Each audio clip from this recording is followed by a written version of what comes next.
Yep, we got you. All right. Wanted to get with you guys today. Just we're in this long off season that's not normal for us, and we've got the combine coming up and all these good things happening as we go forward here. So it gives us a chance to talk and communicate with you on some of the new hirings that we've had, and then getting ourselves digging in on this off season. So in the coaching ranks, DeMarco Murray, as you know, was hired as the running back coach, and Chad O'Shea at the wide receiver position. Excuse me, and then Andre Curtis will work with David in the secondary with the safeties, and so good additions there. We've had a couple new quality control coaches come in likewise, and they'll work into the mix and help out. So it's sometimes change can be good, as we know, and this gives I think it's good for both sides. People have moved on and have had opportunities to hook on other places, and they'll be very successful doing that. And then likewise, the people we brought in, we feel will do the same for us. So all in all, positive there. On the personnel side, Brett's already got his guys digging in on things. They're sorting everything out. As you know, there's a million different options and things that you have to look at doing it, but it's positive from the standpoint of where we're picking in the draft.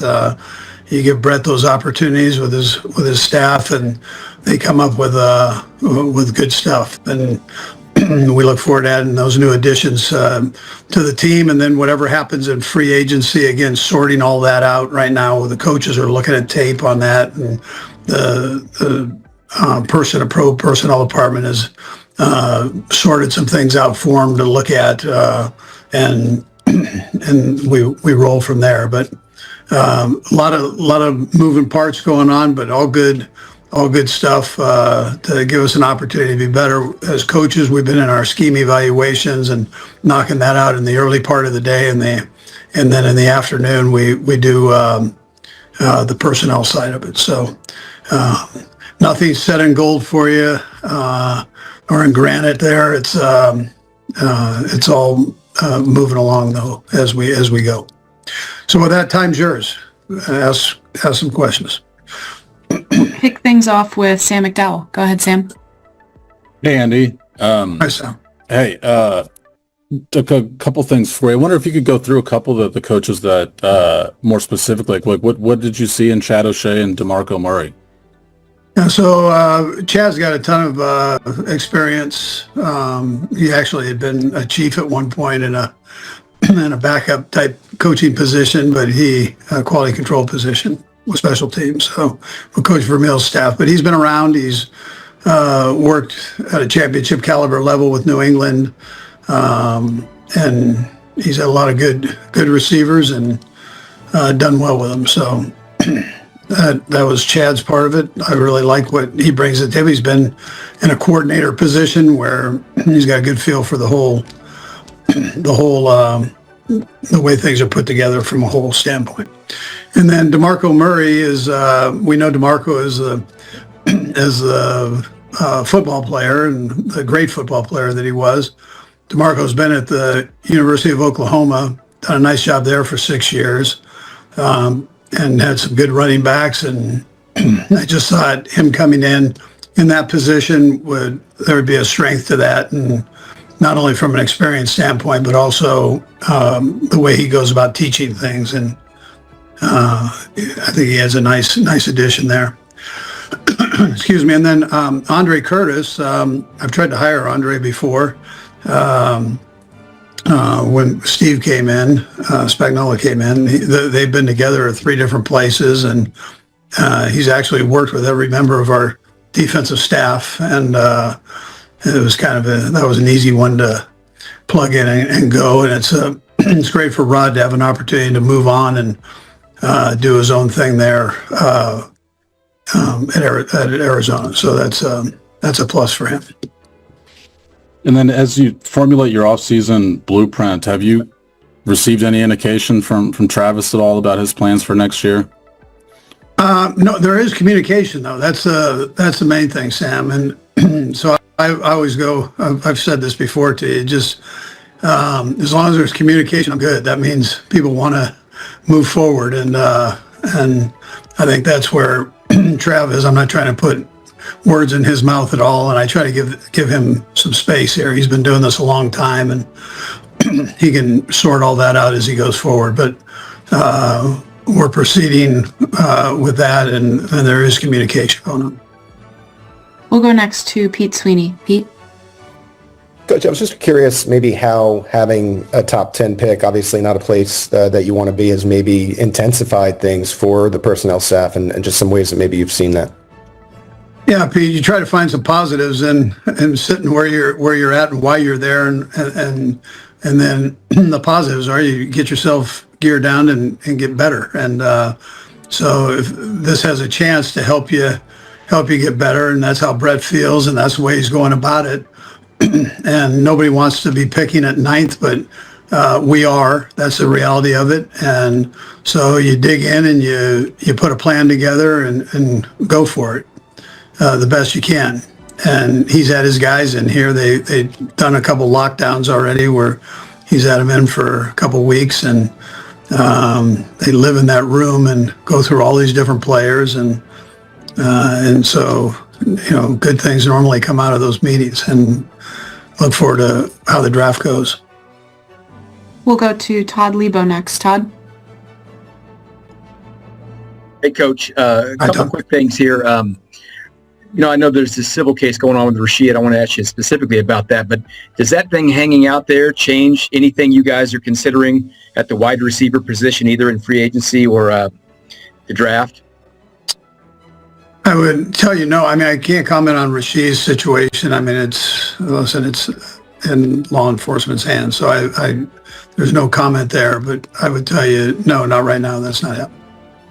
And then as far as like the cap, you guys will do all the work, and Brett's doing that stuff to get you down to where you can do some free agency things. But is this going to be one of those years where you just maybe can't spend tons of money in free agency because of where you are?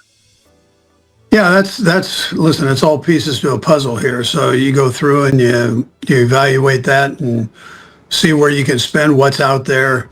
Free agency is it's a little bit different animal, and how you handle it. And so we'll see how things go. I mean, we're kind of sorting through all of that as we go. As you know, the combine ends up being an area where people talk, and you've got agents, coaches, GMs, everybody together, and so people have a tendency to you hear things, right? And people talk, and you keep your ears open and your mouth shut and listen and see what's going on. But until the first of until the new league year starts, nobody can really dig in on it and go. But people like to talk in this league. That's why you're making a living at it, right? That's how it goes. We'll go next to Jesse Newell. Jesse? Hey, Andy. You guys have had reunions before with like Kareem and Juju. Obviously, you guys know Tyreek really well, and he's a free agent now. I just wondered, in general, how do you evaluate whether a reunion makes sense for you guys to bring back a player like that? Yeah, listen, we go through everything and everybody. I mean, that's how Brett does, and I don't even know if Tyreek is healthy right now. I mean, to do anything. So I'm sure he's working hard on that part of it and trying to get that all straightened out. But yeah, I mean, we talk about everything. So it's not, there's nothing nothing happening there, but we know what you know, and that he's out there and cranking away, trying to get himself back to where he can play, period. And, so. We'll go next to Herbie Tilby. Herbie? Hey, Coach. Good afternoon. How are you? Good, Herbie. Hey, two questions here for you. The first one, I can't help but notice you're not on the media schedule for next week. Is there any reason why you're not going to the Combine? I couldn't take you guys any more than this right here, Herbie. I'll tell you, Herbie, I had a little knee procedure done, so I'm on IR for about a second here. Not long. Free agency what does a player need to have characteristic-wise, work ethic-wise, not necessarily physically, for them to fit into what you guys have built here?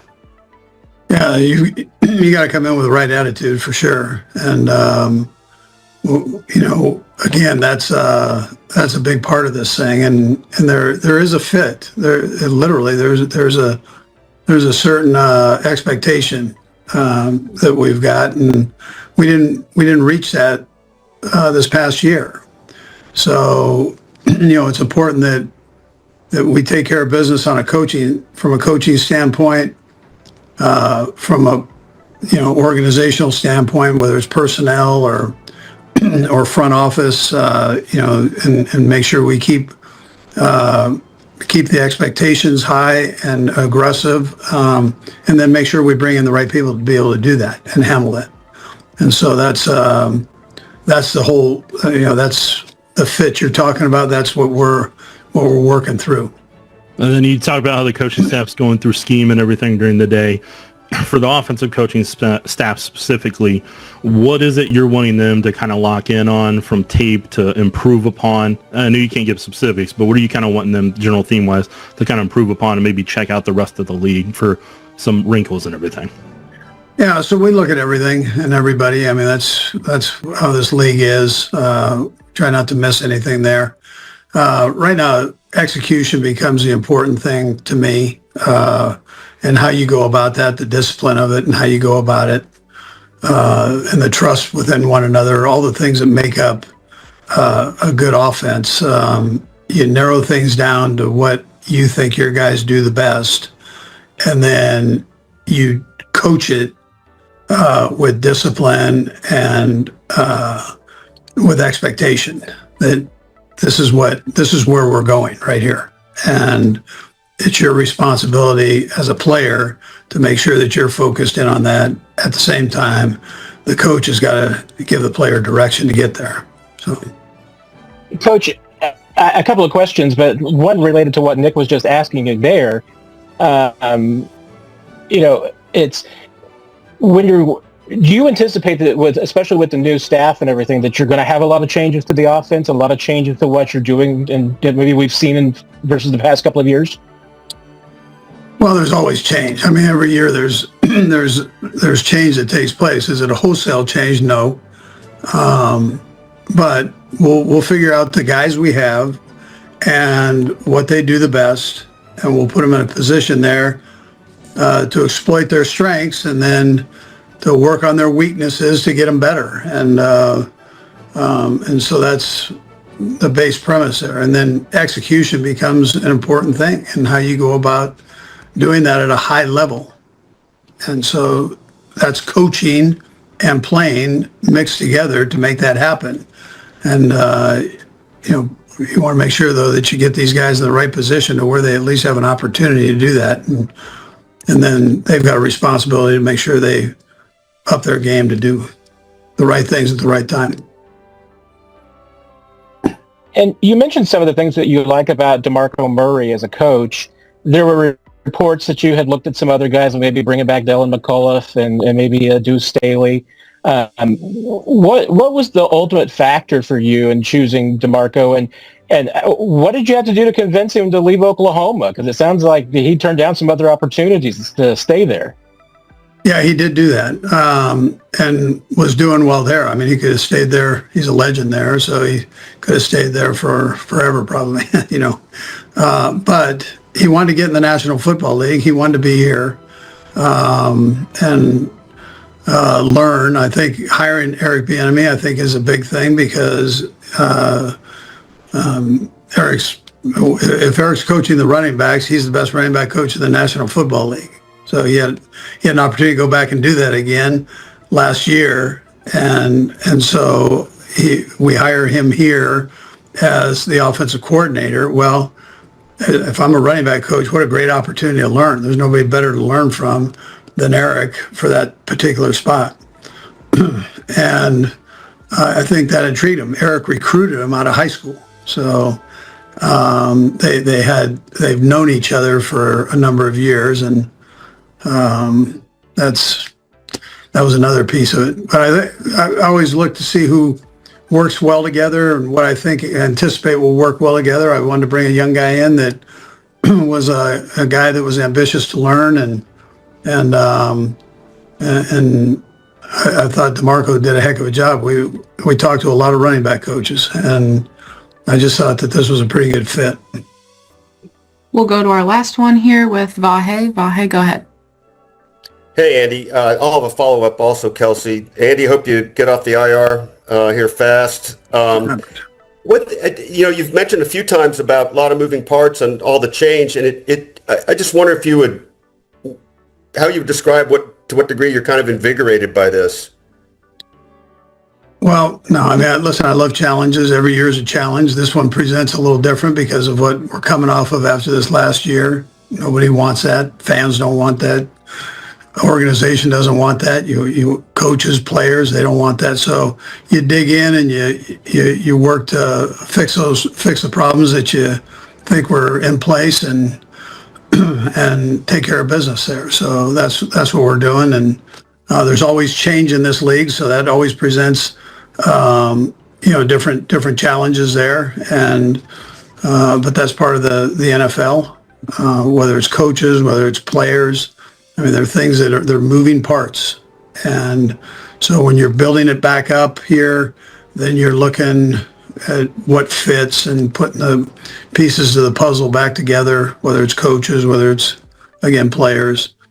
A lot of variables with free agency, with the draft, post-draft, the things that go on there, potentially picking up people. So it's... it's going to continue for a while, and then eventually you get this group together, and you have an opportunity to train them through the off season, and then up through training camp, and it's great to see how that grows. And then just to follow up, I wonder what you can tell us about Patrick's progress and how you see him kind of reintegrating in the weeks and months to come. Yeah, he's around here all the time, spends a ton of time here. 7 hours a day, and he's in there cranking away, making progress every day, and it's great to see. He and Julie, the real trainer, she grinds on him and makes sure that he stays on task and challenges him and everything else, and he keeps showing up. So that's about half the battle on these things when you have these injuries, that you show up, and it's not going to be a pleasant thing every day. You got to fight through it, and you got to attack the challenge of the workout and rehab. So he's doing a great job with that. As the 2026 NFL season opened with excitement building across Kansas City, attention quickly centered once again on veteran standout Travis Kelce of the Kansas City Chiefs. During the first preseason press conference, head coach Andy Reid offered thoughtful and heartfelt reflections on the tight end's fresh start. The media session, held at the team's training complex, carried a tone that balanced intensity with optimism. After months dedicated to recovery and preparation, Kansas City begins the new campaign determined to remain among the AFC's elite. While discussions covered strategy, roster depth, and the upcoming schedule, Kelce's name surfaced repeatedly. "He looks outstanding," Reid said in his steady, composed manner. "I've seen Travis training earlier than usual. He's putting in the work, staying locked in, and most importantly, he's in a really good place mentally." Now in his mid-30s, Kelce is no longer the young player from his early seasons. However, Reid emphasized that experience has become one of his greatest strengths heading into 2026. "The best players adapt," Reid explained. "Travis understands his body. He knows when to push, when to pace himself, and that awareness is crucial at this point in his career." Kelce's responsibilities have also evolved. In recent years, he has expanded beyond the traditional tight end role, lining up across multiple positions, reading defensive coverages with precision, and serving as a respected voice in the locker room. When asked whether Kelce's role might shift this season, Reid responded with a grin. "You can't limit Travis. He sees the game at a different level.